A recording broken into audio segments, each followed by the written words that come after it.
knows when you come out my way. That's why my field stays packed on Fridays. We hunting, fishing, good living, just soaking up every country second we're giving.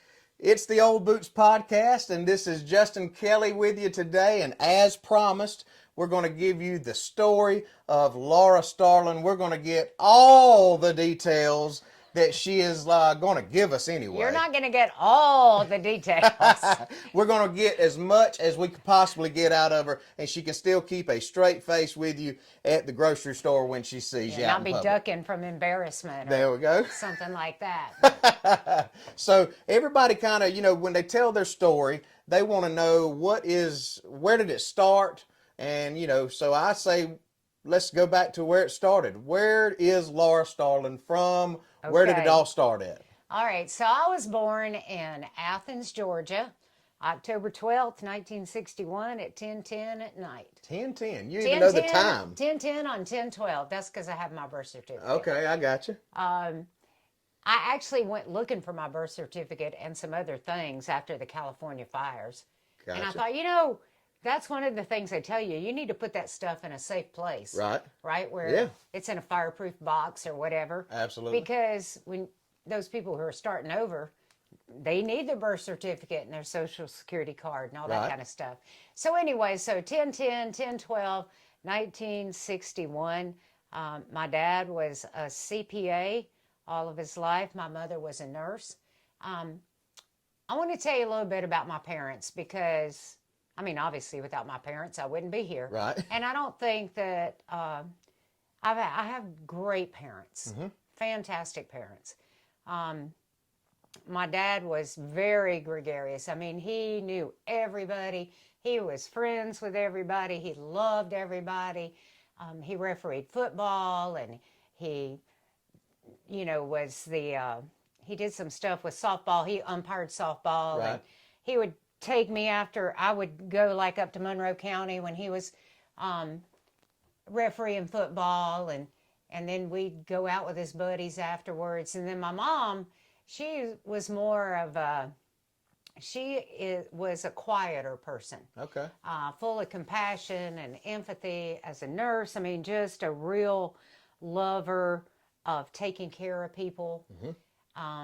But she was the quiet one. Right. But anyway, and I just grew up with just fantastic parents. My dad was such an inspiration to me as well because when he was in his 40s, he was working on his motorhome. He got an electric shock. It threw him off the motorhome. And he became a T5 paraplegic at 40-something years old. And we're actually in his office. That's now my office. Gotcha. At the house I grew up in. Okay. And but he never let that stop him. Right. He went to Shepherd Spinal Center. He got better. He got a wheelchair. He got an electric wheelchair.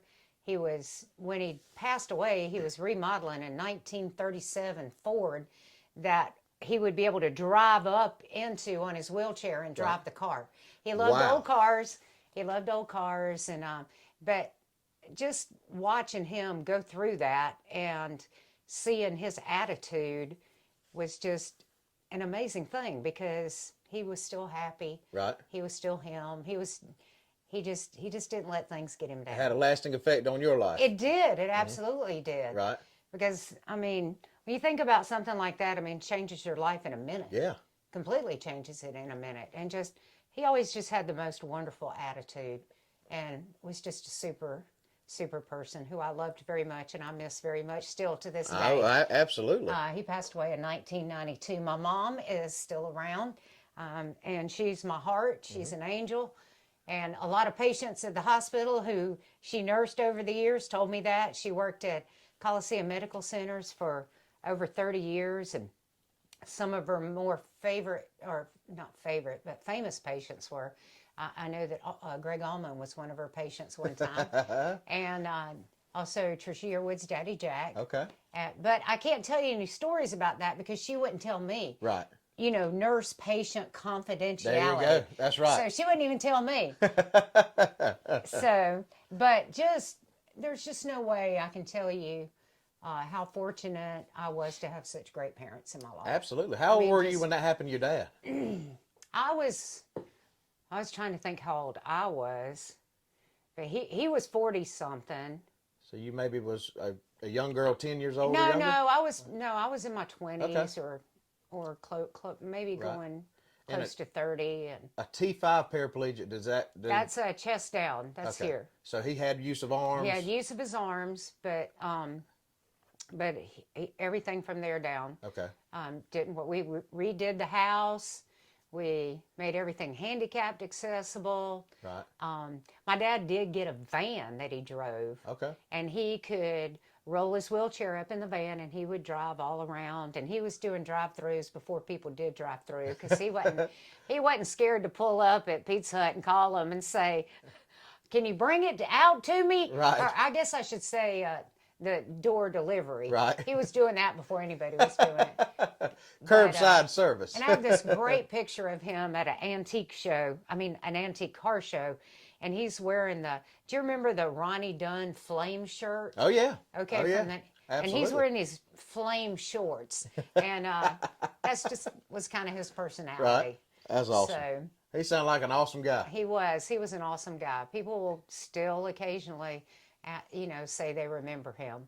Wow. So, and then again, my mom, she's just my heart. I just love her so much. And she retired when she was 65, but she stayed in the road going to take care of people because that's what she was made for. Oh, yeah. I mean, that is what she did. She was driving to Alabama, taking care of my grandmother. She's driving here, driving up to Athens, taking care of my aunt. Anywhere, anytime somebody was sick, she was going to take care of them. And she would still be working at the hospital today if she was able. Wow. Because she just... all about giving. That's her life. That's all. She just... she's a doer for others. Love taking care of people. And if you were sick, right, that's who you want taking care of you, Miss D. Oh, yeah, Mama D. All right. Yeah. Well, so, your parents, we know they were wonderful. They got together early in life, and then they had a wonderful child. And it was maybe, where were you born at? So I was born in Athens. Athens, Georgia. And then we moved to Greenville, South Carolina. Okay. Really Taylor's, which is a little suburb of Greenville. Okay. And we lived there for about 8 years. And it was while we were in Greenville that I had my first radio experience. And that was, my parents took me to a radio remote that a radio station was doing at a mobile home dealer where they had this lady frozen in ice. And you could go and you could see the lady frozen in ice. And, of course, they wanted to sell you a mobile home, too. Oh, absolutely. So we went there, and as we're driving in, my parents had got me an ice cream, and as we were driving in, the guy on the radio was actually live on the air at the time. We're listening to the radio, and he says, "Hey, little girl with the ice cream."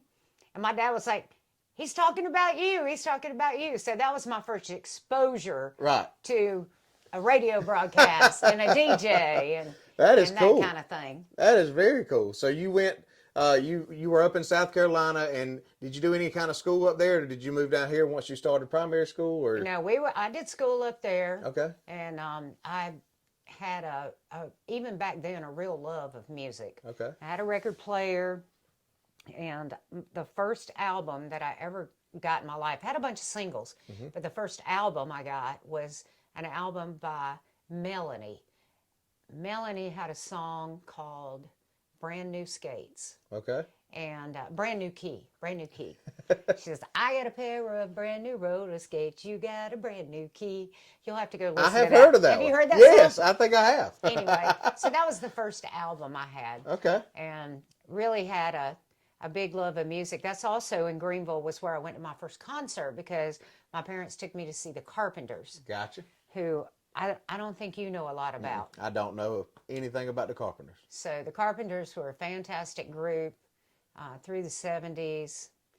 And I know that you've probably been at a wedding, maybe not, because you're a lot younger than me, but the song that used to be the big song was "We've Only Just Begun." Yeah.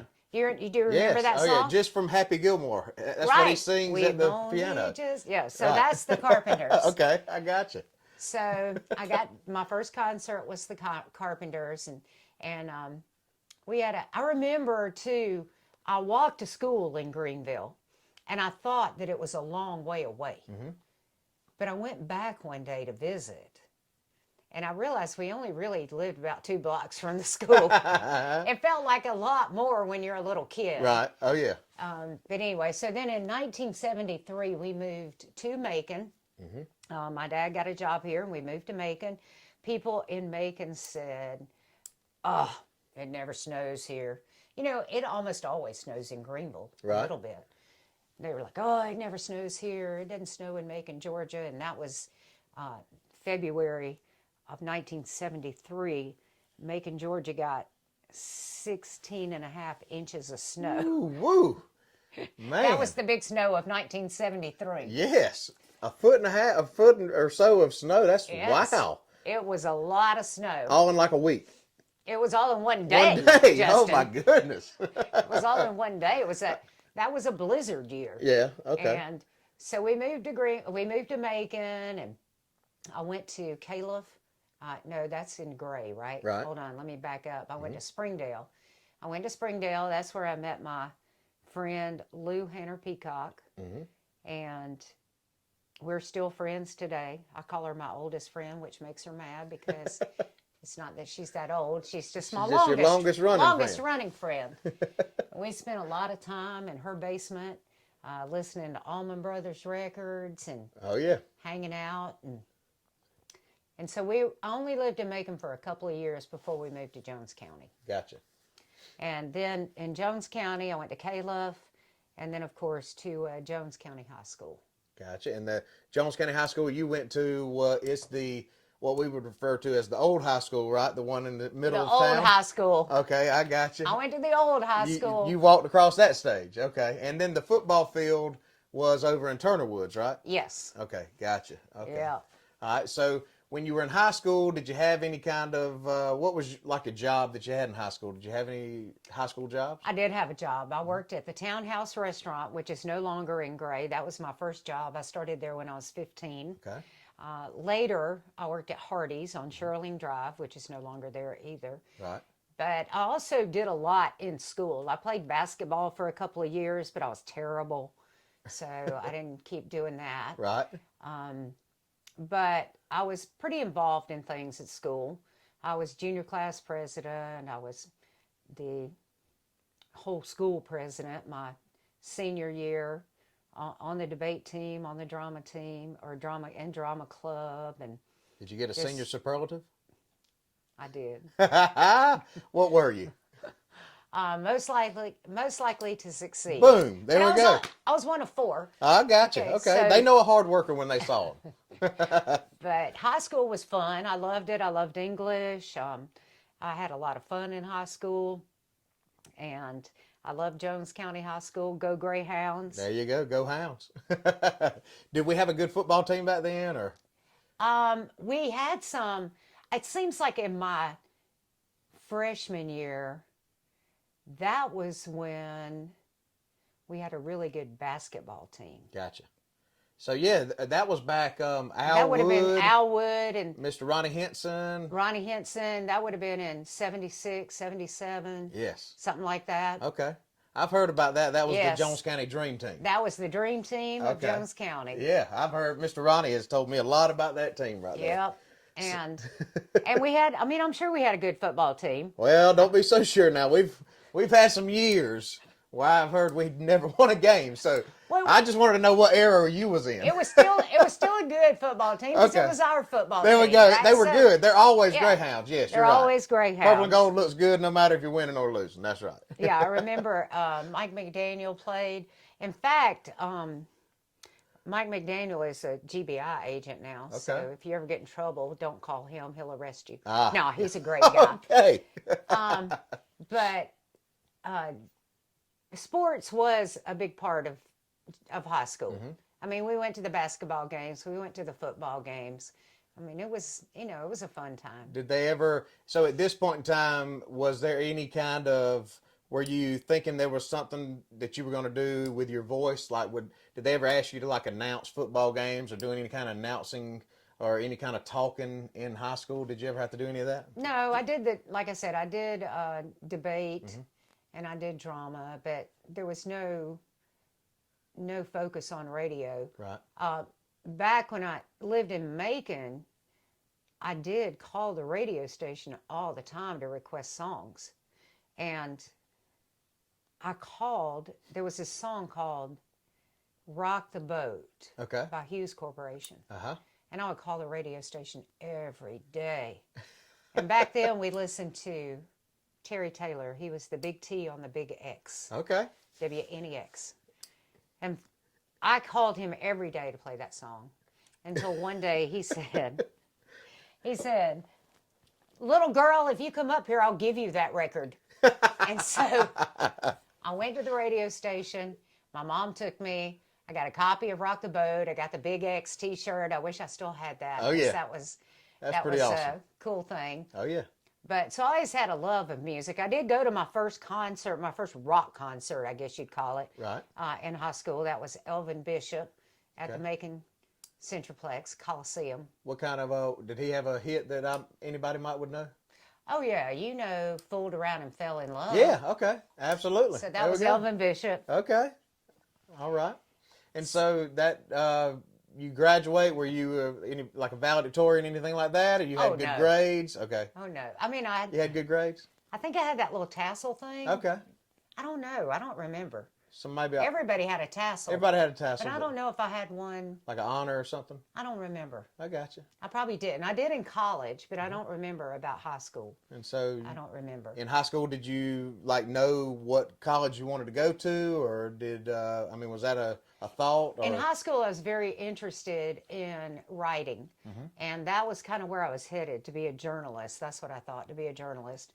And I actually wrote for the Macon Telegraph. They had something called the Teen Page. Okay. And I was the editor of the Teen Page.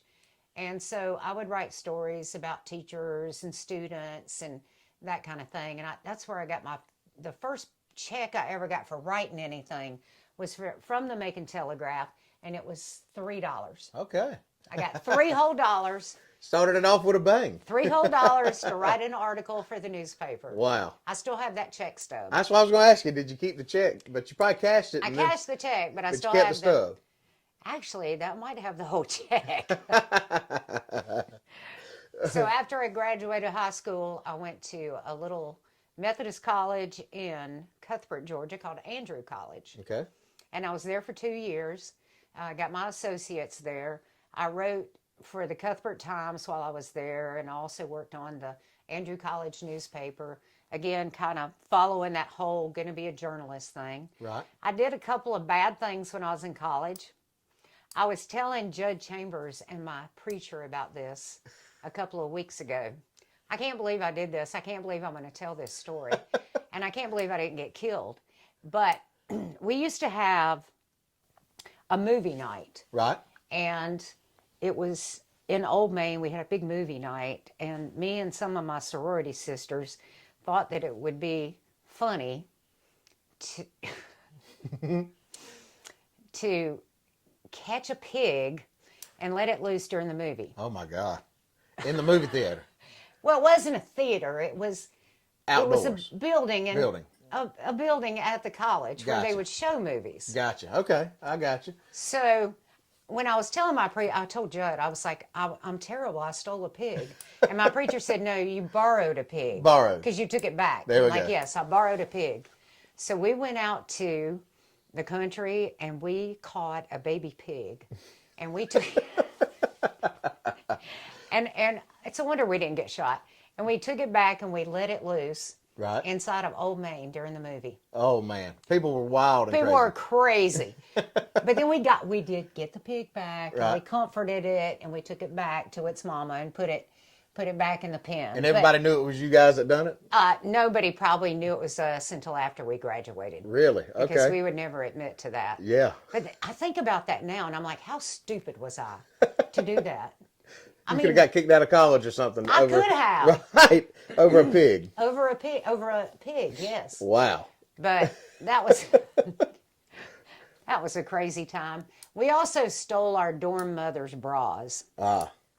So at that time at the college, there was the dorm mother had a suite, and that's where she lived. And I mean, boys didn't go in the girls' dorms, girls didn't go in the boys' dorms. I mean, it was pretty strict. They kept it all separate You know. back in those days, and it was at a Methodist college. So. Yes, it was pretty strict. But we snuck into her room and we stole all her brassieres, and she was a robust woman. And we stole them all, and we strung them all together outside of the dorm. And Did y'all steal them or did y'all borrow them? we borrowed them. We borrowed them. There we go. We didn't steal them. We borrowed them. There we go. So I don't want people to think I'm a thief. There we go. So for anybody that was wondering, she just borrowed these bras. And the pig. And the pig. Yeah. But Andrew College was a fun place. I loved it there. Had a good time. I mean, really, when I think back on those 2 years, they were two of the best years I ever had. It was way too much fun. Yeah, I got you.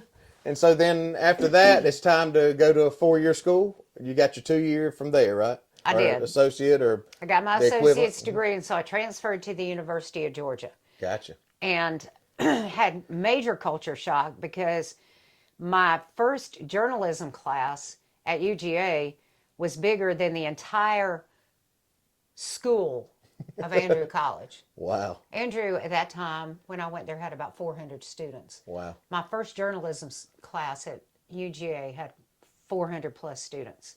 It was big culture shock. Wow. And I was living off campus. I fully recommend, if you're going to go to school, especially your first 2 years, really your whole 4 years if you can. I mean, live on campus. Right. That's where it's happening. Yeah. That's what's going on. That's the experience. But I couldn't get the housing, so I was living off campus. And during that time, I went to work for the University of Georgia Public Relations Department. And I was doing press releases for them and things like that. And Steve Splitt, who was an engineer at WRFC in Athens, came in one day and he said, "We have an opening at the radio station if you would like, you know, another part-time job." Right. So I was like, okay, well, that sounds like a fun thing. So I went, and that's where I met Jerry Marshall. He was the program director at WRFC. He gave me a job. I worked 10 p.m. to 2 a.m. Prime time. That was man, that's a sweet shift right there, Oh, yeah. isn't it? That disrupts your whole life. Right, absolutely. 10 p.m. to 2 a.m. But, you know, you being in the college right there, that It actually kind of worked. fit for you. It kind of worked. If everybody that don't know, Jerry Marshall is who she did the radio show for 20-something years. I'm sure we're going to get to that. Yeah, we'll but get to Jerry. Jerry Marshall has got a big story. Y'all just listen. But Jerry gave me my first job in radio, and I did work 10 p.m. to 2 a.m., and I loved it there. And then I took a radio TV broadcast class during that same time. And while I was taking that class, I was listening to this professor teach me how to do radio, and he wasn't teaching anything that we were actually doing at the radio station. It was so weird. It was irrelevant. It really was. Right. I'm like, that's not what we're actually doing over there on Millage Avenue. Right. So I kind of I decided that I really didn't want to keep going to school there. Right. But I liked working at the radio station. So I stayed there for a year. Took two quarters of classes, worked at the radio station for a year, and loved working at WRFC. It was the flagship station for the Georgia Football Network. That was 1981-82. So during that time, you met Larry Munson, all those people, right? did. Okay. So Larry Munson, Lauren Smith, all those guys. Wow. And that was also the year, 1982 was the year Georgia went to the Sugar Bowl. Gotcha. I don't know. Nah, that was Yeah, before it's- my time, but Okay, I have Sugar heard Bowl, about it. And that Herschel was Walker. Herschel Walker's years, Yeah. yes. So Jerry says, we're going to, being the flagship station for the Georgia Football Network, WRFC fed the game to all stations around the state. Gotcha. And Jerry says, we're going to be running the Sugar Bowl, and it's a big responsibility, and it's an important job, and I feel like you can handle it. And I'm just like, oh, thank you so much. Nobody wanted to run that game. They Everybody wanted to watch it the on game. TV. But he's trying to make me feel like I'm They doing. pumped it up to you. Oh yeah, like I'm so important because I'm going to run that football game Right. instead of being home. And I spent the entire night answering the phone with people mad because Larry wasn't calling the game, because when it went to the Sugar Bowl, it went to the national announcers. Right, I got you. So all night long, I'm answering the phone. Where's Larry Munson? Why isn't Larry Munson calling the game? That's all I did all night. So, nobody wanted to hear it unless he was doing it. That was one of the first times Jerry suckered me. Okay? Not the only time, but Not one of the the only first time, times. but the first time. So I stayed in Athens for about a year, and then I came back to Macon and enrolled at Wesleyan. Okay. And decided to go ahead and get my degree in English, and maybe from there go on to teach. Okay. And I got my first Macon radio job, so I actually did an internship at WNEX, that station I had listened to. Right. When I was, early teens. Right, where Terry Taylor. Yeah, where Terry Taylor was. Okay. And I did an internship there, and then I applied for a position at WDEN. And the almost famous Tommy Martin gave me a job at WDEN. And at that time, I worked 5 to midnight. So I'd come in at 5 o'clock, work till, do production until 7, then work the 7 to midnight shift.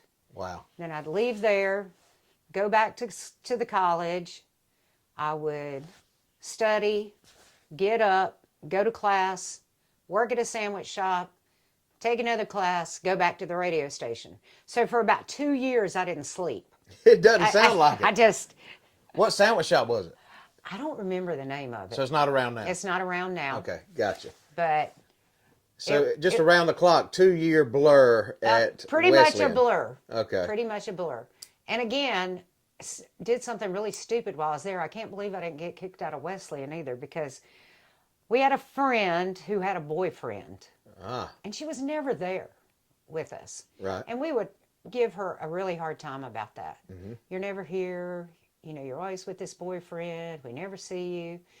And she had a teddy bear that she loved. So we went into her room and we got her teddy bear, and we hung him from the ceiling and wrote a suicide note from the bear because he was so lonely. Oh, man. So she got so mad at us. She got so mad. She went to her room. She wouldn't talk to us. She wouldn't come out. So we took these, this is at 2 o'clock in the morning. So we started taking these pieces of paper, like this. Mm-hmm. And we would catch them on fire, and we were sliding them under her door. Trying to get her to come out of the room. Wow. And it set off the fire alarms. Oh, my God. Here comes the fire trucks, and oh, my God. It just turned into a bad situation. It turned into terrible. a fiasco.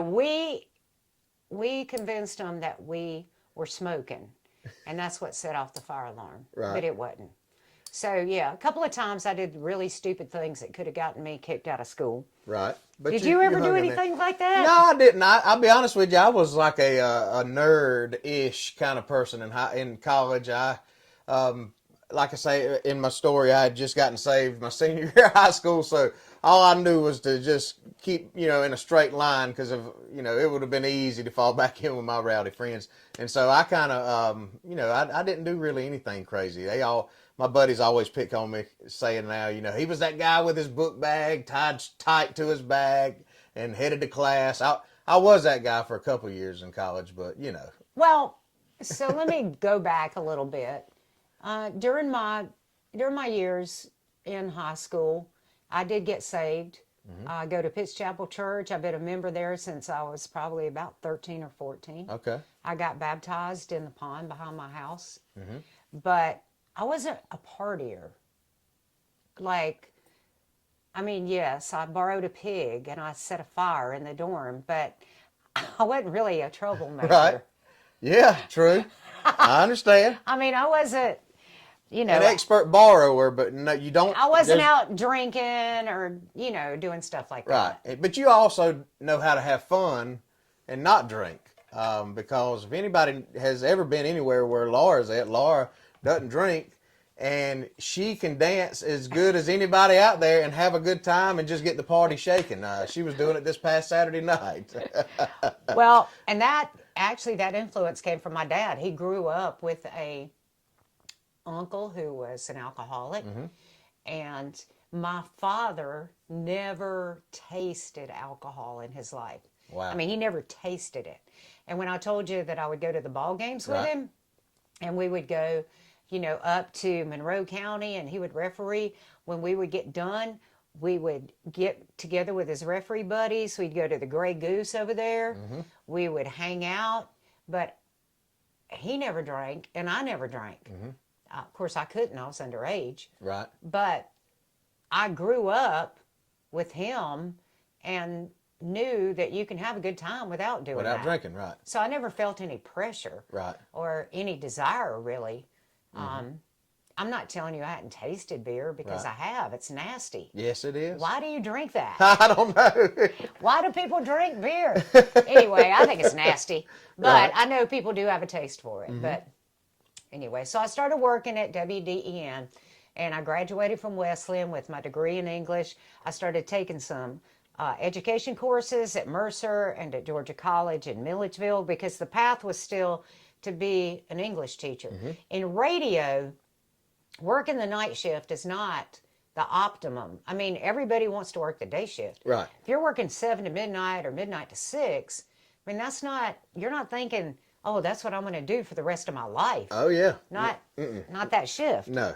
And then eventually I got moved to day shift. And when that happened, I kind of quit pursuing the going to be an English teacher thing and just started concentrating on radio. And you started enjoying it. And there were a couple of times when I did think about maybe trying to apply at Robins Air Force Base to working in their public relations department, but radio is just way too much fun. Right. I mean, it's just a fun deal. And I worked with some of the coolest people ever in radio.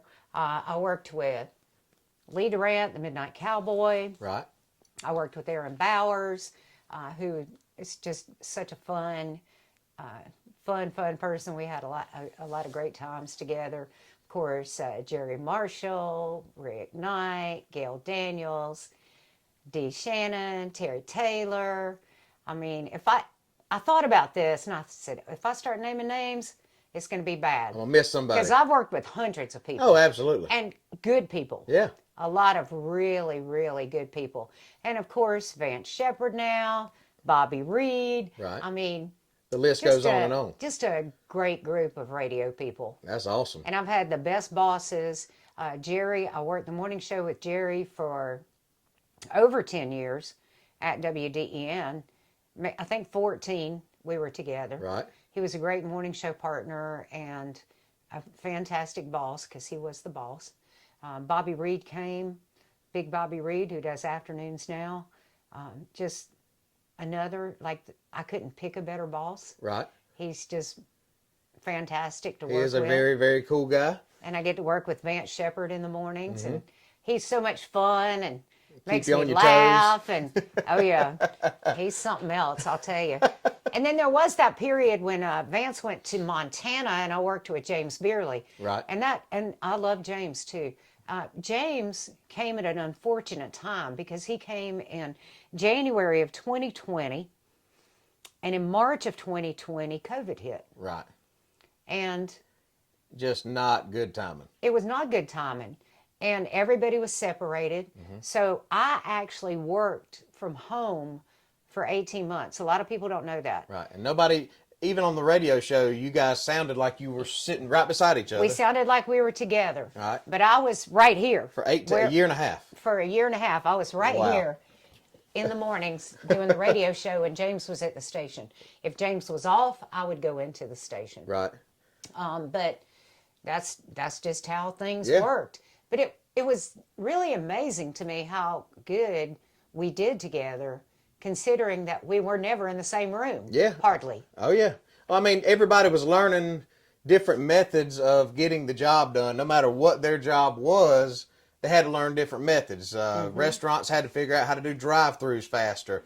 The heating and air guys had to figure out a way to come visit a house and make somebody feel comfortable Right. about them coming in and messing with their thermostat. And so everybody had to kind of redevelop their ways of dealing with the public for just a little while. It was weird times. It was very weird times. But I will tell you, it wasn't all bad, Justin. It wasn't all bad. Well, I mean, the COVID thing was bad. Right. The sickness was bad. The separation from people was bad. But it wasn't that bad rolling out of bed at 10 till 6, slapping on some sweatpants, Right. coming in here and flipping it on and going to work. Oh. And even though that was kind of the cush part of it, I missed people. Right. I love being around people. I love meeting people.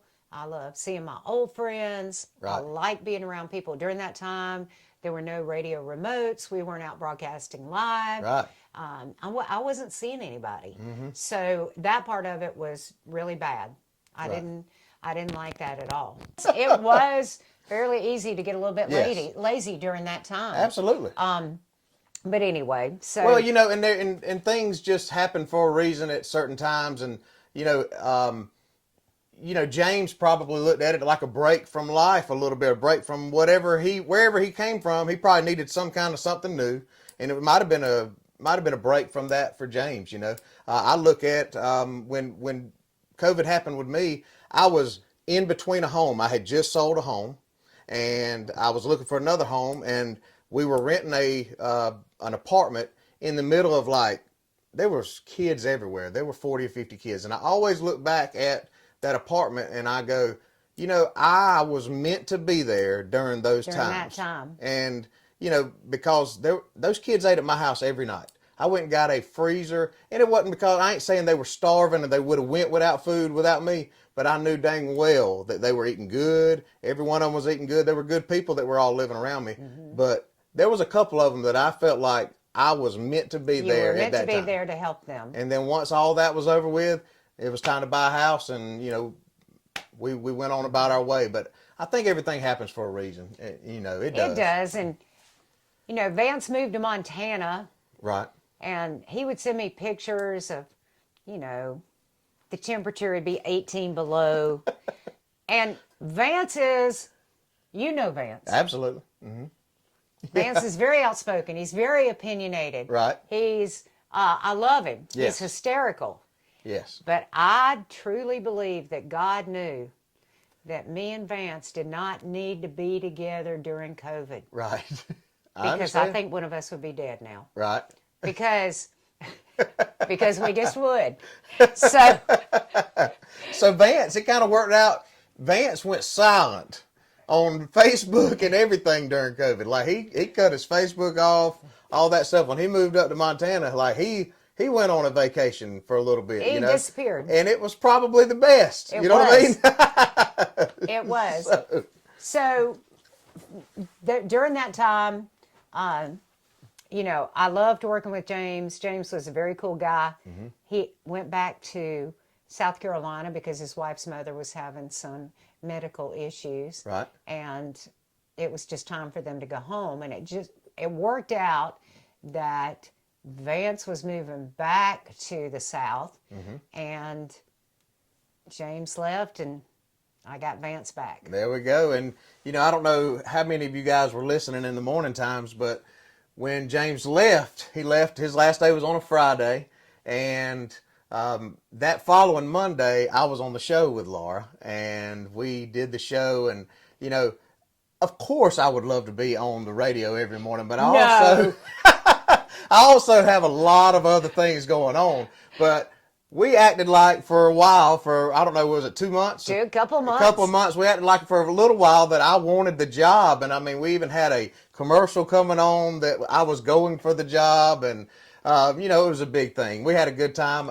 I got to go up there with her it felt like at least once a week, but we was eating good, eating breakfast and doing scooters. I got her hooked on scooters, Yes. the peach On that infusion. peach infusion. Whew, man. So we had a good time. It was a good little spell there, and I got to get hooked in and figure out and see what the radio life was like, which give you just a few minutes, guys, and we're going to be up there in the radio station. So don't tune us out just yet. So, Laura, during, after the COVID right there, after all the COVID stuff, Vance gets back.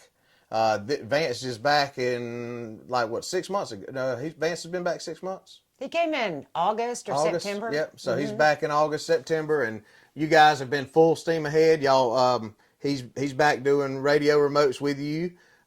You've got a truck driver, a full-time truck driver back.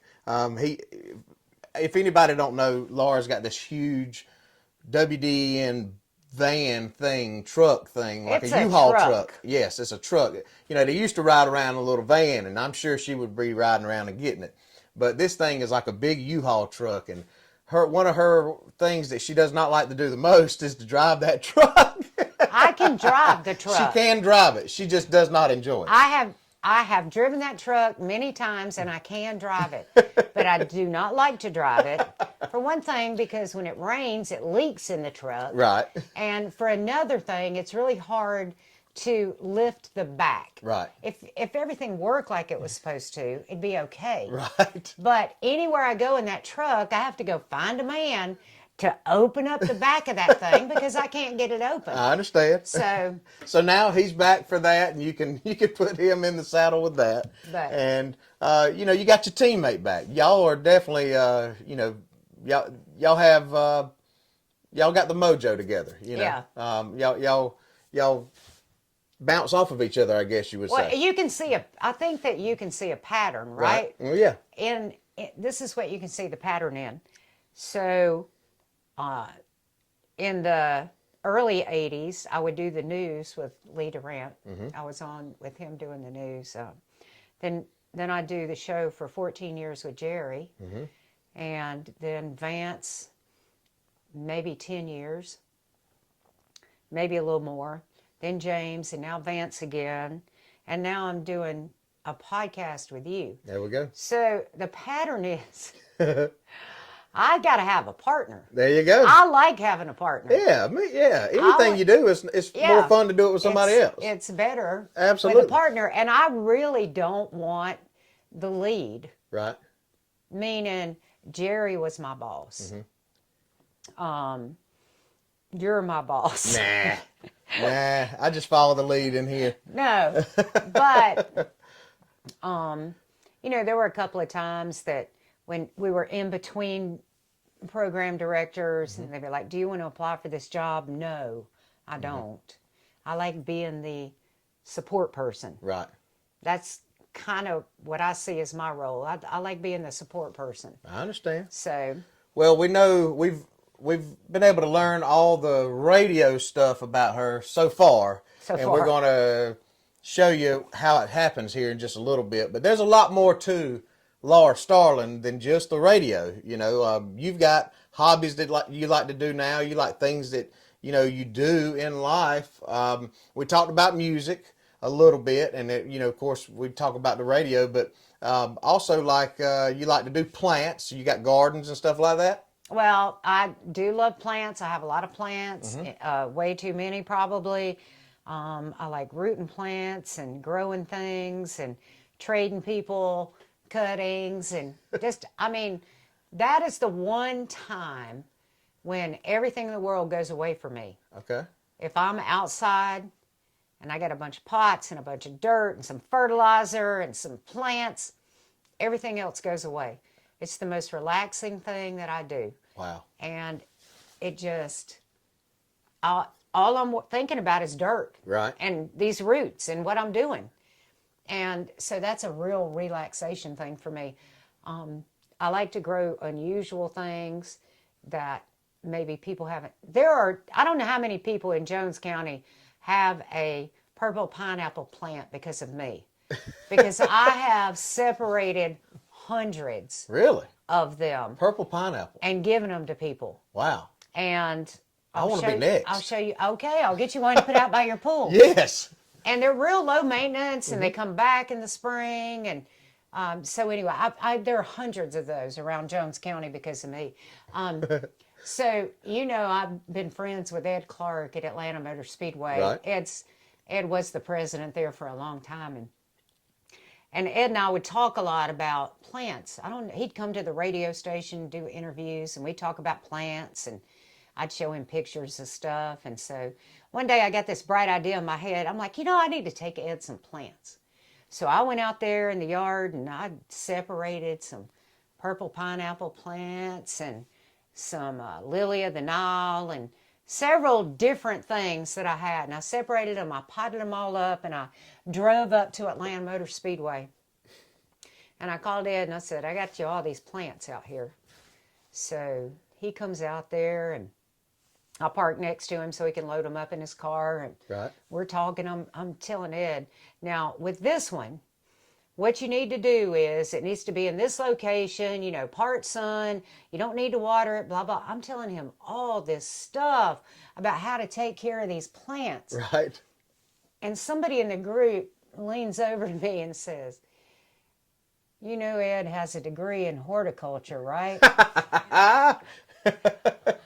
I'm like, I look at Ed, I look at those plants. I'm like, well, I guess I'm going to be going now. Right. I mean, the guy studied horticulture. Right. And I'm telling him how to take care of a purple pineapple. Well, I'm glad you brought that up. He's the president of Atlanta Motor Speedway. You had and still have a history. You got a long history with NASCAR. I love NASCAR. I went to my first race in 1981 before I even started at radio. Okay. And back then, I have pictures of this. The track was, there were still trees around what is now the turn 2, which was turn 4 then. Right. It was just a whole different thing. Mm-hmm. And we decided on a Saturday afternoon we were going to go to the race. Right. On a Saturday afternoon, we decided we're just going to go up to the track. Oh, yeah. We didn't have a camper or anything. Mm-hmm. So we go in this old raggedy van, and we drive up, and we park. We go in, drove right in, paid, parked on the infield right next to the fence. Right.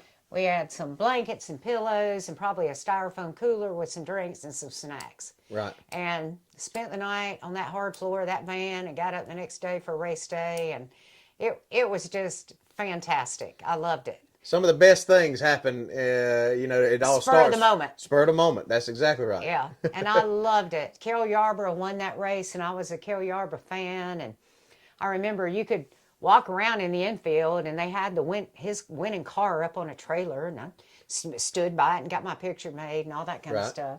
So then years later, Jerry and I would broadcast a lot from the races. Mm-hmm. So we would go up and spend the weekend and broadcast, interview drivers and that kind of thing. And then we did some contract work. We worked Thursday Thunder for a while. Mm-hmm. And that would be on Thursday nights during the summer, and Jerry would announce from the announcer's booth, and I would run the grandstands talking to people and doing giveaways. And then later on, I ran their entertainment stage in front of the racetrack on race weekends. I did that for several years. I did that for free. I just wanted to be there. Just to be a part. I just wanted to be there. Right. Oh, yeah. They're like, we're going to let you run this stage, but we're not going to pay you. We don't have any money for you. That's okay. I remember I wrote Ed Clark an email one time, and I said, I had so much fun. I should be paying y'all for working out there. He said, absolutely. Yeah. We'll see you next year. But that was just a lot of fun. I got to meet Tony Stewart and meet Bill Elliott, and a whole slew of drivers. And was there a favorite driver that you had maybe during the 80s or during the 90s? Well, I was a big Cale fan. Everybody's a Dale fan. Right. I have my picture with Dale Earnhardt Sr. and Jr., that's one of in my den is where that resides. Right. Because having my picture with Dale Sr. That's a treasured moment. That's a big deal. That's right. And he was in street clothes too. Oh, yeah. So. Gotcha. But it was a lot of fun meeting all those people and also working with those great people at the track. Just some fantastic people. And I will tell you, God, I don't know if I should tell that story or not. I think you should. I don't even know what story she's talking about, but Maybe I I bet it's won't. good. But maybe I won't tell that Okay. one. But and they'd have people like Colt Ford play and Yeah. different people. It was a lot of fun. Good times. And then later, I did things like I quit running the stage. I think they went down to one stage instead of two, and I would escort some of the band, or I would escort the national anthem singer around. So that meant taking them down to sing the national anthem, taking them back up to their suite, doing that kind of thing. And it's just fun stuff. And then again, COVID.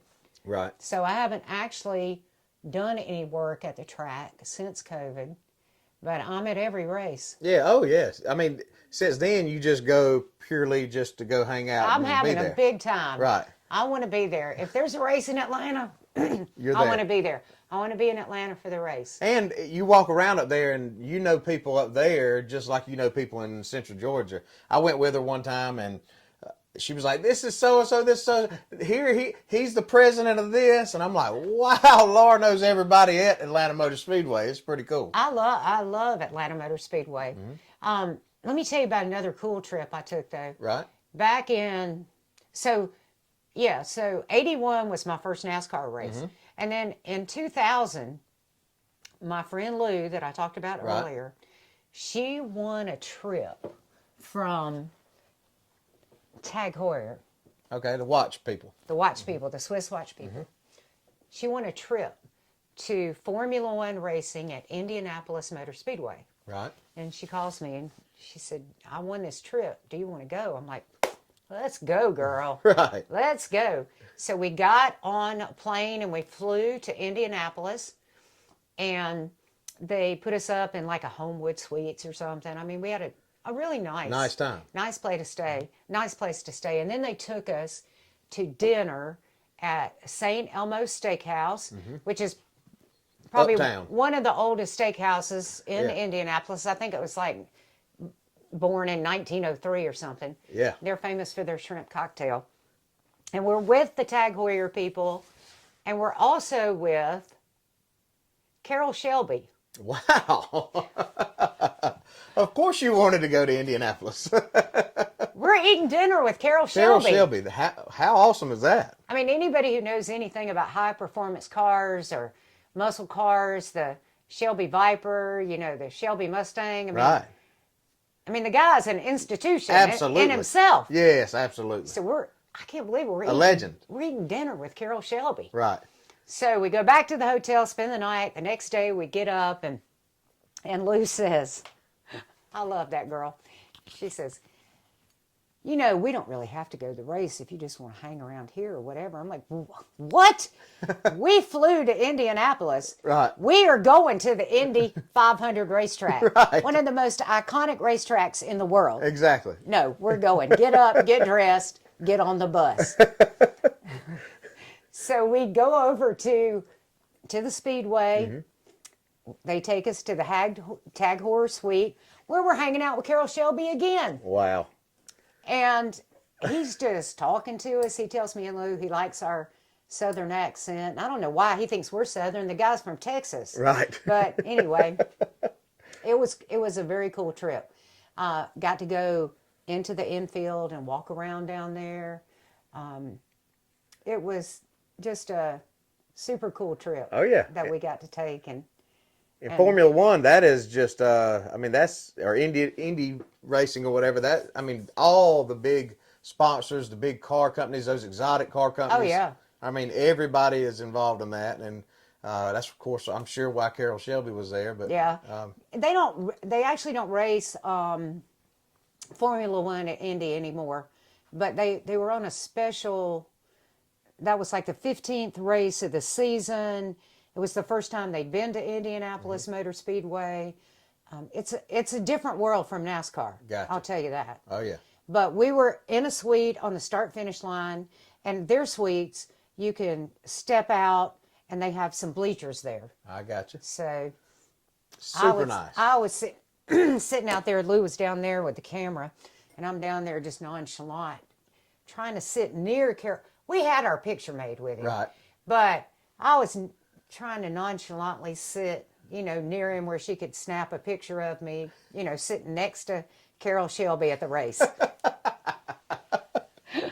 Oh That man. was some fun stuff. Well, that's fun. I mean, that's a good story. That is a Yeah. real good story. So, you like racing, you like doing, you like gardening. Okay. You read a lot of books. I read a lot of books. And Hey. is it like funny books, romantic books? No. What kind of books you like to read? I read everything. Romance is definitely not my thing. Okay. But I will read just about anything. And I am a teeny bit of a speed reader. It's not unusual for me to read 2 or 3 books a week Wow. when I have free time. Right. I read when I'm walking on the treadmill. If I'm somewhere waiting, I got a book. I actually have a Kindle now. Oh yeah, so you can really speed read with one of those. Well, it allows you to carry a lot more books. And I have a love for physical books. Right. But it took me a long time to give in to the Kindle, but it is much more convenient. And now that I'm getting old, I can make the print bigger. And it's weird, the first Kindle I ever got, I got from Ed Clark at Atlanta Motor Speedway. Really? Back then, Kindles were $400. That was a big deal. Yeah. And $400 there was like $1,000. $400. And Ed said, he knew I loved to read, and he said, I got this Kindle. He goes, I'm not going to use it. He probably wishes he had it back now, but anyway. So he sold it to me for $100. Wow. And that was my first Kindle. Wow. And I've had several since then. But remember when Game of Thrones was a huge thing? Oh yeah. I read those books way before that TV show came out. Oh yeah. I read all those books. The books were like early 2000, right? I read all those books. All of the Lord of the Rings books, and I read all of those. I mean, we read The Hobbit in high school. Right. So chances are, if they're going to make a movie out of it, I've already read the book. You've read the book. And you remember stuff about the book. No matter how many books you've read, you remember stuff about the book, right? Yeah, some of them. Some of them. I can go back to a lot of old books and reread them because I might not remember everything that happened. But I have a admission that you've never read a book. I read one book in my Oh life. my God! You read one? I read one book. It was Sarah Plain and Tall, and it was in 6th grade. And it was because I was so scared that I was going to fail this class because I was a straight A student. I read the 65-page Sarah Plain and Tall. That is the only book I have ever read in my whole life. I've read some scriptures. I've read some parts of the Bible. But I have never read any other book from front to back other than Sarah Plain and Tall. That is my admission today. Wow. Yep, that's sad, isn't it? But I mean, there's a lot of different kind of people in the world. I don't think I have the attention span to do that. It's not. I mean, reading takes you to different places. I mean, it takes you all over, everywhere, doing everything. But there are people who are more mechanical minded, who, for instance, I read for enjoyment. Right. You can read something and know how to do it in 5 minutes because you have that mind, you have that brain that works that way. Like with these cameras and stuff we have. Right. If I had to sit down and read the manual, Right. it would still take me 4 hours to turn it on. True. Right? But you can sit down, you can either take the manual or take your phone, Right. look it up on Google, how do I work this camera, scroll through it, and have it working in 10 minutes. Yeah, so there's different. And with me, I'd kind of just soon rather watch something about how something's made or, how this happened or a documentary about gangsters or how, stuff like that. I want to learn something. But I guess people just learn in different ways. So. Well, and I've read autobiographies. I mean, I read Dolly's story. I read Willie's story. I mean, there are a lot of books that I've read that are not fiction. Although Right. I've read a lot of fiction, a whole lot of fiction in my life. Right. But I do think reading is it's a great escape for me. Right. It may not be for everybody, but it is for me. And then the other one is music. I love music, and I love, that Eric Church song that says, funny how a melody sounds like a memory. Right. That is my life. Because I can listen to this song or that song, and I know where I was and who I was with and what was going on, and Just think about that. yeah. Yeah. And I own tons of music. Yeah. I mean, and every kind. I developed a love of country when I went to work at WDEN, but before that, I mean, in high school, we were, Bee Gees and Donna Summer and all the disco stuff, and Right. then And certain songs remind you about certain people when you think about certain people or certain situations. If you have a broken heart, if you're, I mean, I've had my heart broke a lot. Ah. If you have a broken heart, you can heal that thing in a song, probably. Right. Or at least do some crying to a song, one of the two. Makes you feel better. True. Some of the greatest heartbreak healing songs come from like Patti Loveless and Trisha Yearwood and Mary Chapin Carpenter, and, you know. Some of the country stuff. Some of the country stuff for sure. Right. And, when I hear songs, sometimes a song makes me think about you. And there's this one song. What song is it? It's Post Malone and Morgan Wallen. I had some help.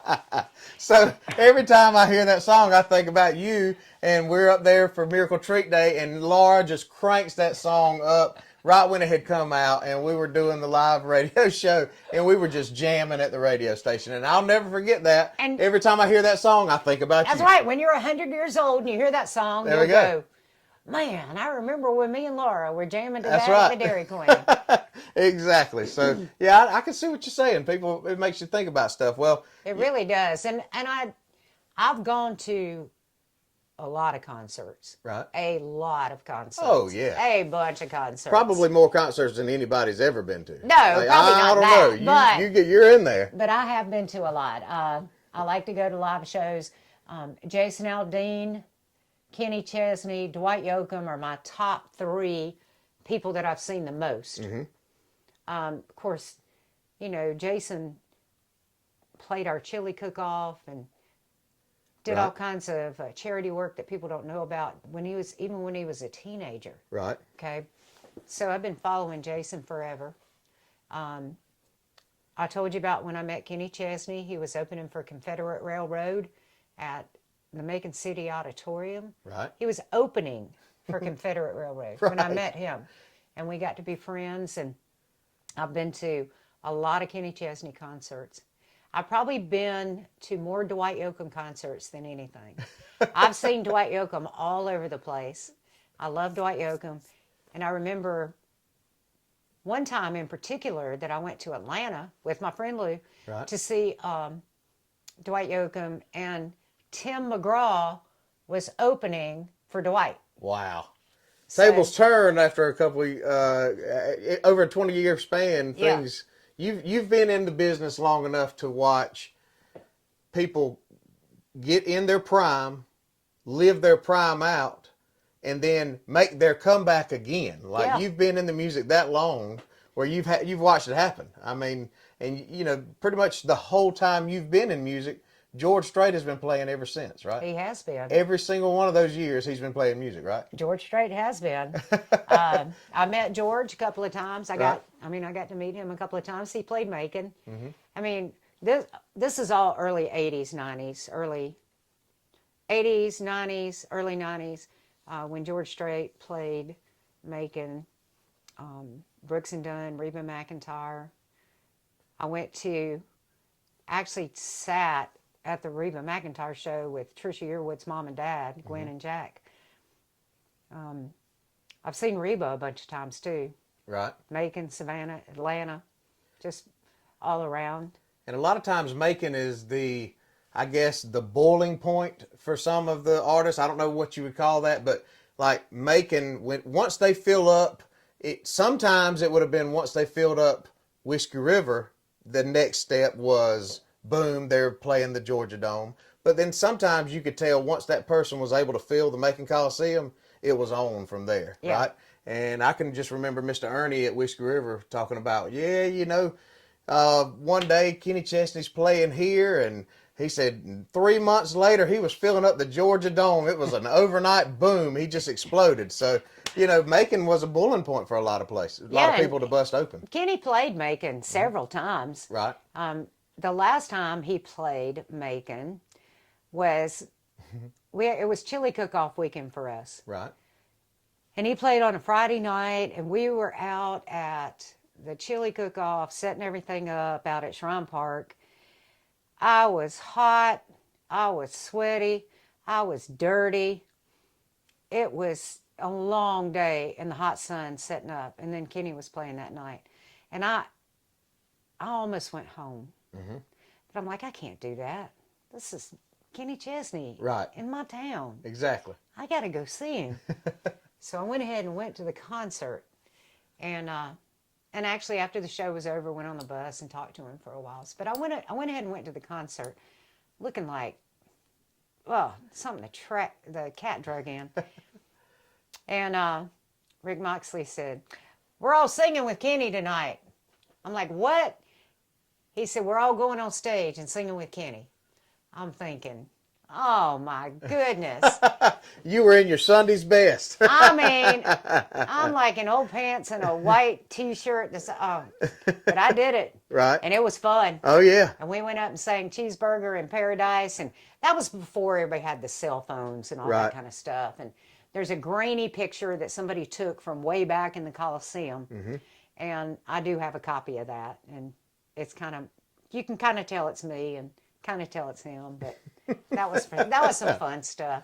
Well, we've talked about all kind of stuff, and you've got so many cool stories that we could sit around and just talk about it all the time. But one story that I wanted to make sure we tell before we go to the radio station, Kenny Chesney, okay? She met him just by accident. Like you said, he was just across the street from the radio station. So the Crown Plaza, Radisson, it had a bunch of different names. I don't know what it was then. Right. The radio station was at 173 First Street, which is across the street from where the Crown Plaza, Radisson, whatever it was at the time. And Kenny was playing Macon. He was playing the Macon City Auditorium, opening for Confederate Railroad. I mean, this is a guy very, very early in his career. And he calls the radio station. And he said, "My name's Kenny Chesney. I'm opening for Confederate Railroad." And I'm like, "Well, where are you?" "I'm at the Crown Plaza. I'm across the street at the radio station." So I dragged the phone cord over there and I go out the door. And I was like, "If you are on this side, on the First Street side, if you look out your window," I said, "you'll see me down here at the radio station." And I'm down there waving. He goes, "Oh, I see you. I see you." I said, "Well, come on over." So he comes over to the radio station and we talk, and I said, "Well, you just need to come be on the radio in the morning." Right. And for some reason, Jerry was going to be off. Mm-hmm. And I said, "You just come be my special guest in the morning." And I said, "And in fact, if you want to, I'm going to dinner tonight with Danny Shirley, who's the lead singer from Confederate Railroad, if you want to go." Right. He's like, "Yeah, I want to go." So we pack up and we go over to Jim Shaw's, and Danny never shows up at the restaurant. Right. I guess they got busy with their sound checking or loading in or whatever they were doing. But anyway, so he never showed up. And Danny Shirley's daddy did. Right. We had a ball with him. And we hung out with him. And then the next morning, Kenny comes into the station. And everybody in radio knows you don't go live with a phone call. Mm-hmm. You just can't do it because you never know. But I did it. I was stupid. I went live. I'm like, "Okay, we have Kenny Chesney on air, and we're going to take some phone calls, any questions you got." And I hit the phone, and the first call we get was this guy that says, "Yeah, I need to sell my tickets for the show tonight." You had broken the golden rule of going live. I'm like, "Oh my gosh, we're hyping this guy up. You want to sell your tickets?" But fast forward from there, and Kyle Jones. Kyle is our media guy. He puts all the stuff on TikTok and all that kind of stuff. And his mother's cut my hair for 40 years. Right, and her hairstylist for 40 years. So Kyle, this is where you're going to want to start a really cool story. Okay, so everybody remembers the street party, the Cherry Blossom Street Party in downtown Macon, right? It was a huge thing, right? And every year they had a couple of country, artists, a couple of country artists would play, a rock and roll band would play. Every radio station tried to have a stage. Right. And at this particular year, it was WDEN. There was a station called Kissin' 92.3. Q106 right. had a stage. And I'm sure there was probably a WIBB stage. Right. But anyway, there'd be 4 or 5 stages downtown. And it was a big competition. Oh, absolutely. And Kissin was doing everything they could to try to overcome WDEN at this point. And and the beer companies were involved, and the banks were involved. Right. I mean, we always had like that BB&T sponsorship. We had the Coors or either Budweiser. I mean, there was a lot of big money that people spent on that street party. Right. And back then, I was booking the talent for that, and I booked Tracy Lawrence for that. And Kissin had Joe Diffie, and both of them were huge. Oh yeah, top of the line. I mean, that was late '90s. They were huge. Yes. No, this Early would have been early '90s, mm-hmm. but they were both huge. Right. And it was going to be a big time. Well, about 3 days before the street party, Tracy Lawrence canceled. I don't know what happened with him.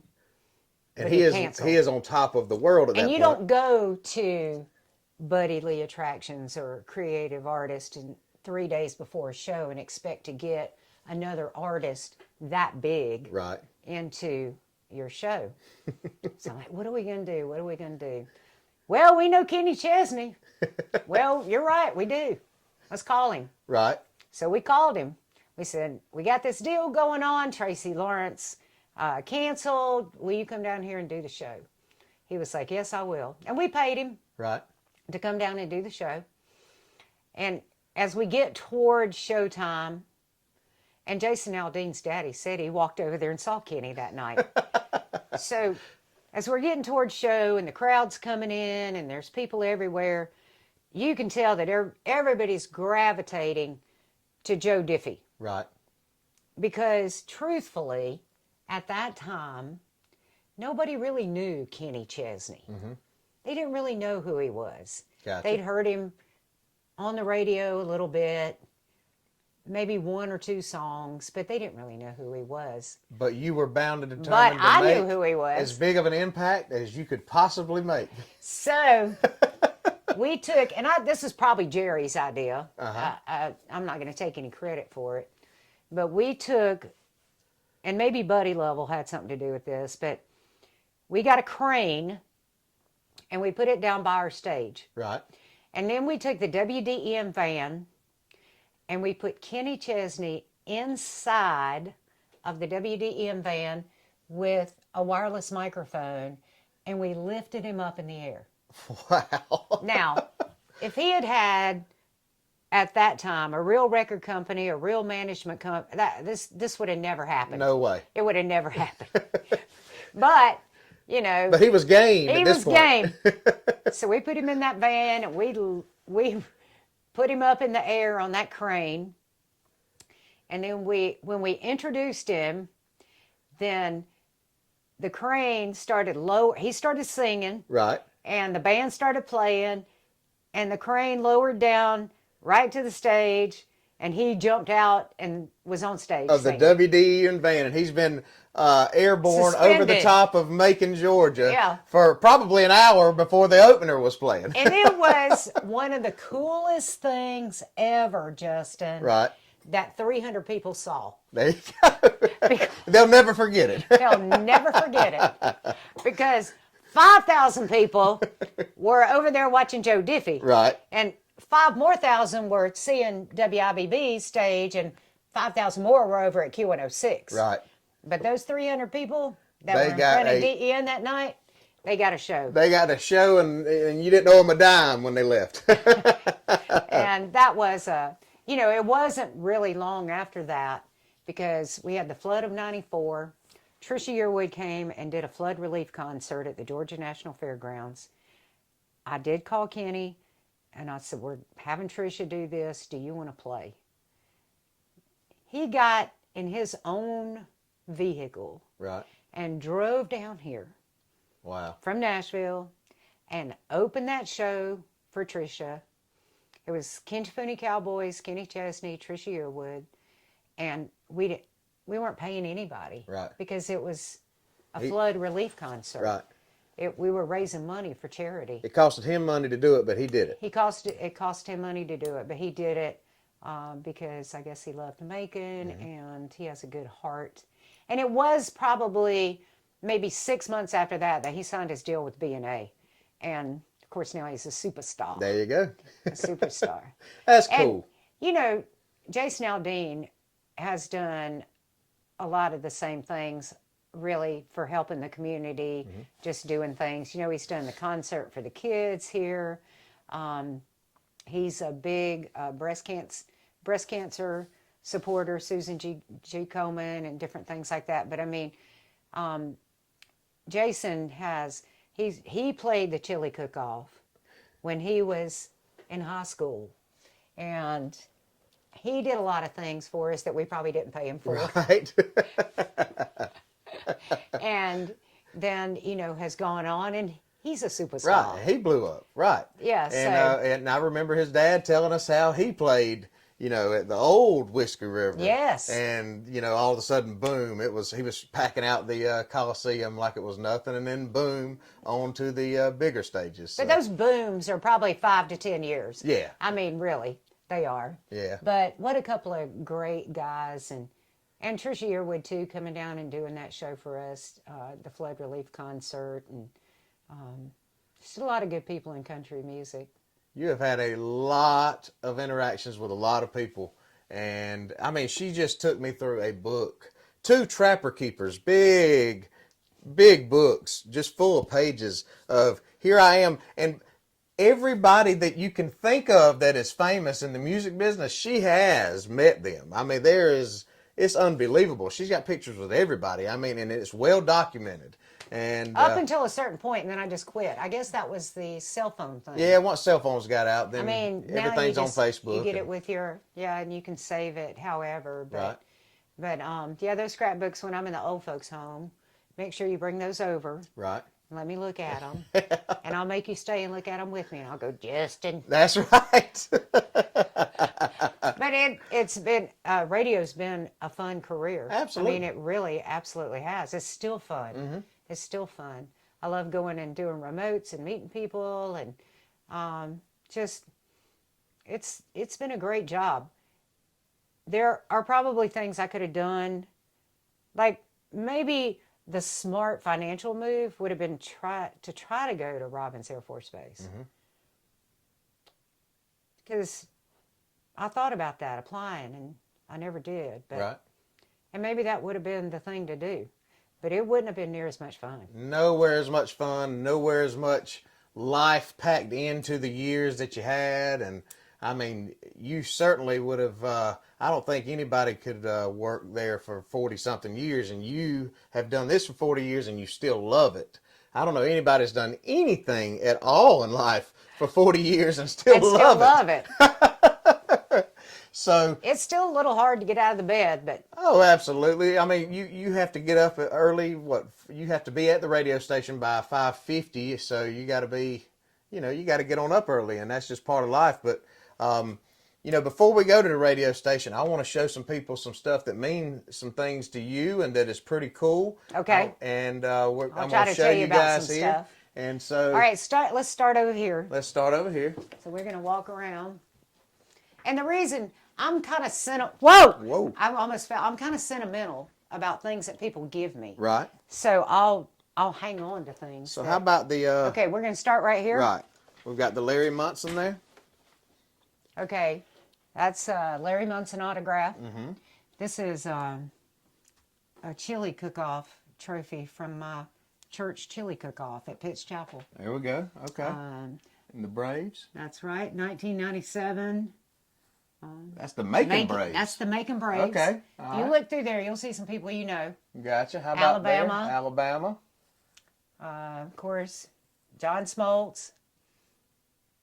And then we've got the Jason Aldean down there, and we're going to show you a picture of a very cool plaque he gave her this past year. Jason sent me that, celebrating 40 years on the air. That's cool. My friend Jessica Shipley gave me that picture from Greece, and she made those ornaments right there. Tim Wilson, he's a very famous comedian type of music that he done. Comedian, singer, and was just a fantastic person. Shania Twain, she's come to the radio station many times with you, right? Yeah. And let's see, we've got... This right here is actually from my work with the Children's Hospital. Okay. Okay. Gotcha. There's the two kings right there. Dale Jr. Richard Petty and Dale Sr. Right. We've got... other things that people have given me, like this came from Bobby Gale, this came from Stacy McCarty, these came from my friend Beth Edmondson, John Brinson, my friend Kelly Wrigley, who owns Kudzu Seafood Company, my friend Heather, Myra, Gloria, Edna, Tracy, Stacy. James Beerley gave me that little cat. I mean, just all of these things just kind of mean something to me. Right. That's her, just the wall right here, the Great Wall that's got all the cool stuff on it. I wanted to make sure I let you guys see all of it. I love me some Lyle Lovett, too. There he is. And this right here, we talked about this. Yeah. This is a hood ornament from a 1940, I can't remember. But it's a Greyhound. Greyhound. Which is super cool. And then, of course, you got your Kenny up there. Yeah, my Kenny up there. That's, a gold, gold record. If you, that's something that was the invitation of my 40th birthday party. Beth did that invitation, and if you look up there, you might see some names you know. Look right in the middle there. Who do you see? Mike McKinstry. Mike McKinstry. Look at him going. I bet he was just as happy back then as he is right now. Absolutely. Absolutely. So, thank you, Miss Laura, for letting us come and, be a part of who you are and take us down memory lane. But we want to see how it's done. I think that we should take them all behind the scenes and show them how a morning show goes. And show them, I think we need to go see why, she wants to do something for 40 years. Why would you want to do something for 40 years? We're going to show them why, right? Yeah. So I think that let's go down to the station and let's do a morning show. All right, we'll go down to the station. We'll do a morning show. You'll get to see exactly where I stand every morning, where Vance stands, and how we have fun. So, hey guys, we are down here at the station, WDEN, downtown Macon, and they are inside. Jay Kelly. About to go live. Jay Kelly in the house. It's almost time for a little commercial break. WDEN at 7:21. Good morning, it's Laura and Vance. Here's Drew Baldridge. She's somebody's daughter. Not my daughter. Going to show you guys around the studio. The prized Jason Aldean, Macon boy. There's the world famous Vance Shepherd. Hey, World famous. World famous. Vance Shepherd. World famous. There's Miss Laura. And this is where the magic happens. Right here. Magic. It's- 24 karat. There you go. And this has been, about 20 years in this room right here, Miss Laura? At least 20 years? I think we moved here in 2000, so 2000? it's been almost 25. 25 years. Yeah. A lot of cool things has happened in this little room right here. Actually, you know what? I started in 99, at the end of 99, so it's definitely been 25 years. You guys are here. Wow. 25 years in this little room every morning. So if you look at that little timer right there, that lets everybody know how much longer is left in the song. And if he were to have to talk right now, he'd have 10 seconds to the end of the song and he would come in at the end of that song. Vance, you got anything you want to tell us about the board here? Well, I mean, it's all pretty easy. Everything's kind of programmed in there. And you've got all these buttons. It looks very complicated, but it is not. I mean, if somebody just came in and sat down, it would seem overwhelming. But sometimes it's overwhelming to me still. But that's just because it's me. But, That's right, because sometimes it's amateur hour up in here. more than sometimes. But, you know, if you want to fire something off, like if I wanted to end this song, which I've accidentally done plenty of times, you just go on to the next one. I could hit Miranda Lambert, and boom, it would blow that song away. So sometimes when you hear a song fade out real quick, that's what I've done. And it does happen. It does happen. But yeah, I mean, everything's pre-programmed in there. If we want to talk, we just stop it. We can just hit this button right here, and it'll assist, which basically means stop. And then we say what we got to say. Then if we want to keep going, we press play, and we just hit auto, and that means it's in automatic, obviously. Awesome. So that's where the control panel is. And just so you know, I can actually do that part. But Vance likes to be the man. He wants to be in charge. It's that toxic masculinity thing. I'm very, very much in sync with the patriarchy. What does that even mean?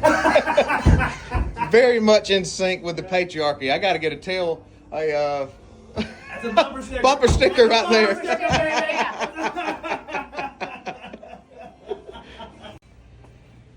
So we are in the back hallway at Cumulus.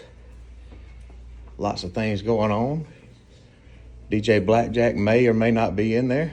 We might see in just a little bit.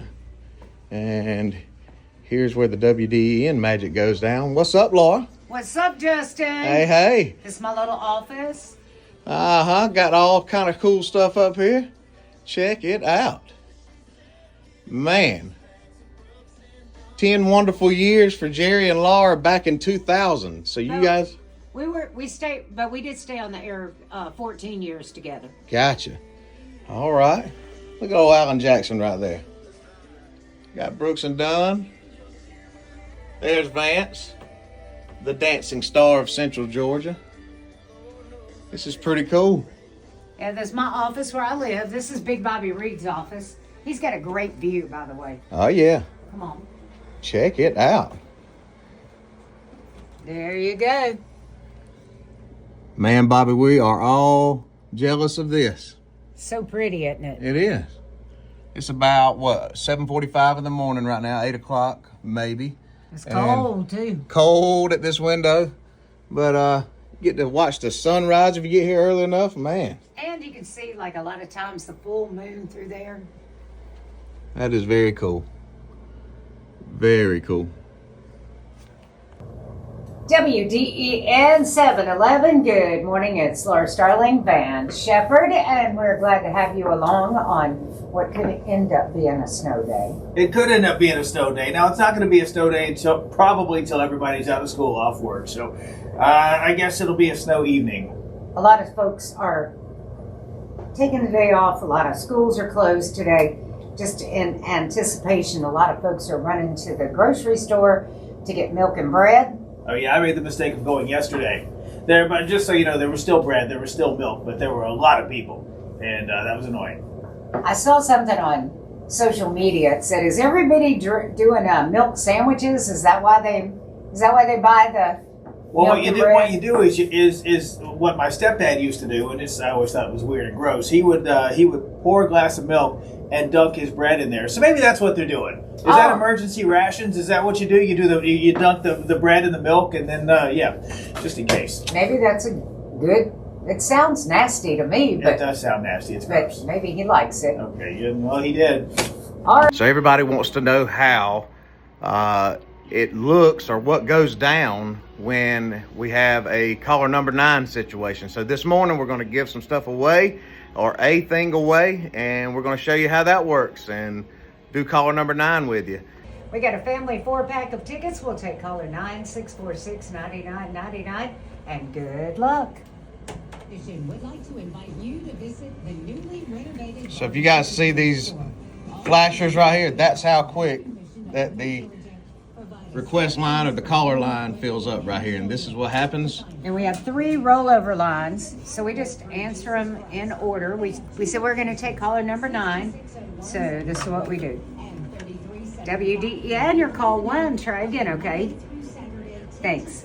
WDEN, call 2, try again, okay? WDEN, your call 3, try. Whoops, it didn't do. WDEN, your call 3, try again, okay? Thanks, bye-bye. WDEN, call 4, try again, okay? WDEN, call 5, try again, okay? Thanks. WDEN, call 6, try again, okay? All right, thanks, bye-bye. WDEN, call 7, try again, okay? Thanks, bye-bye. WDEN, your call 8, try again, okay? Thanks, bye-bye. So we know the next one is going to be caller 9 because we went 1, 2, 3, 4, 5, 6, 7, 8. So that is the third line. It's going to be caller 9, but we're going to record that person and put them on the air. So Vance is actually going to answer over there. All right, here we go. It's gonna be a fascinating thing to see. All right. IWDEN, caller number 9. Who's this? This is Sarah. Hello, Sarah. How are you this morning? I'm good. How are you? Do you like fishing and turkey hunting? Yes. Oh, Yes. we're going to give you a family 4-pack of tickets to the Fish-A-Rama Turkey-Rama coming up February 7th, 8th, and 9th at the Georgia National Fairgrounds in Agri Center in Perry. You ready for snow today? We are. And also, another question. I know you're ready for snow, but can you give me a turkey call? I just like to ask for random things. That was actually really good. That was It good. was good. Sarah, you did great on that. My boys do it all the time. We are giving you a family 4-pack of tickets. Hope you guys have a great time. And what station always makes you a winner? WDE. What's funny is I could understand it. Thank you.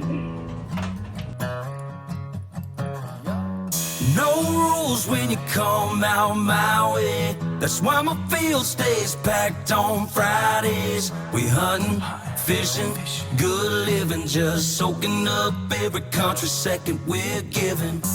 Yeah, we a long way away from the highway, so go ahead, y'all, you can get sideways. Smoking, sipping, dip spitting, just soaking up every country second you're giving. So once you cash your paycheck and count it, what you gonna do now? Well, in my county, we hold it down.